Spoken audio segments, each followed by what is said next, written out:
Hello, maayong adlaw mga kaigsunan, mga kamisyon. Quick message lang po.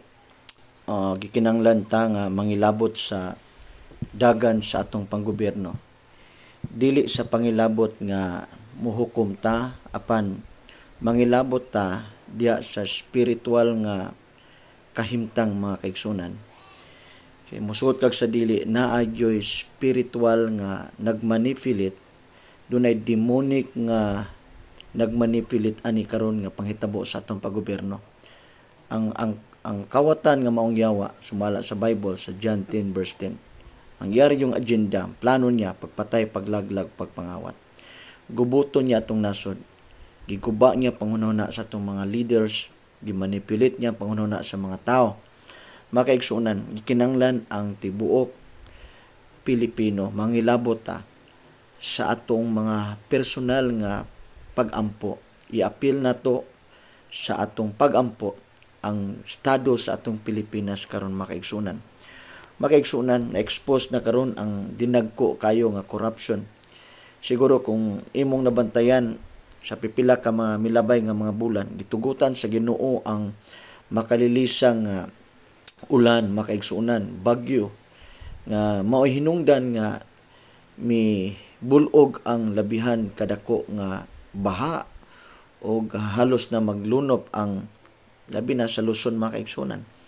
Og tungod niya na nadiskubrihan ang kakulangon makaigsunan sa project sa gitawag karon nga controversial nga flood control issue. Makaigsunan, gi-allow ni sa Ginoo, gitugot ni sa Ginoo katong mga ulan o usog nga mga bagyo na hitabo makaigsunan aron ma-expose ang flood control project nga daghan pa karon makaigsunan nga taman ra sa pagsugod ug way kahumanan. Doon na po'y gitawag nila ghost project. Papel dry naa pero sa inaktual walay project. O pipilar ka mga tao nga naka-enjoy sa mga dinagko nga mga funding makaigsunan. O kini makaigsunan nagpakita ni sa greediness sa pipila sa mga official. O kini ang spirito sa corruption nga nag-operate karon sa atong nasod.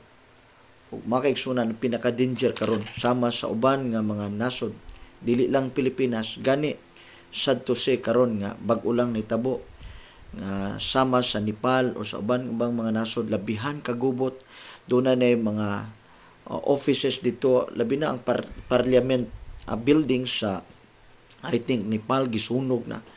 O, grabe kagubot, nagluting na mga balay sa mga government official gipangransak na. Makaigsunan dili tabuot nga mahitabo ni sa atong nasod. Ginanglan karon og spiritual warfare, mga pag-ampo specific makaigsunan nga i-cast out nato ning demonic spirit nga nagmanipulate karon sa hunahuna sa pipila ka mga tawo nga nagkorrupt sa dinagko milyon-milyon, bilyon-bilyon nga mga kwarta nga instead makaigsunan alang unta sa pipila ka mga project, sa daghang mga project nga makatabang sa pipila ka mga syudad o mga lugar makaigsunan sa atong Pilipinas. O karon makaigsunan nagsugod na ang hearing unta nga dunay mahitabong repentance o realization sa mga taong involved niini nga dunay of course makaigsunan nga mo aminado sila tungod kay ma-expose sila nining panahon na karon o kini gitugot ni sa Ginoo mo prevail ang hustisya, ang katuyuan sa Ginoo, and we are praying nga ang katuyuan ug ang plano sa Ginoo mo prevail sa atong nasod makaigsunan ug dili na unta moabot sa punto nga magkagulyang ug magkagubot pa nga to the point nga duna na people's power unsaon na lang makaigsunan. Kung i-freeze na ang tanan, wala na sweldo sa panggobyerno, wala sirado na ang mga tindahan, kay magkagulyang o magkagubot na. Makaigsunan, ikaw ug ako mangilabot ta. Dad-o na to ni sa atong mga pag-ampo nga ang Dios mutabang nato. Wa na gyud laing makatabang, dili ang ubang nasod. Ang makatabang nato karon ang Dios ra gyud makaigsunan. Gi-expose na ni sa Ginoo tungod kay naa say katuyuan.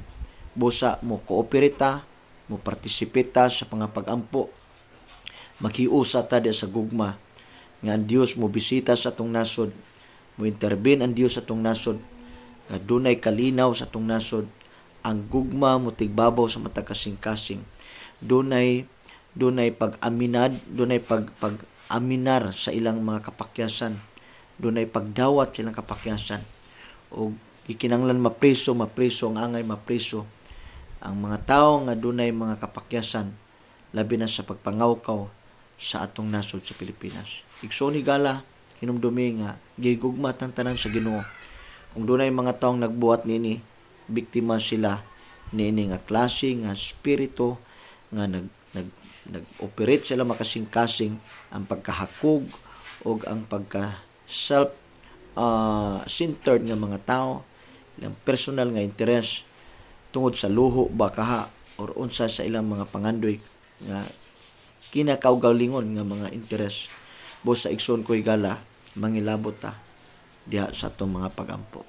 Salamat, i-share ni atong video ug ang Dios magapanalangin kanatong tanan og maayong adlaw.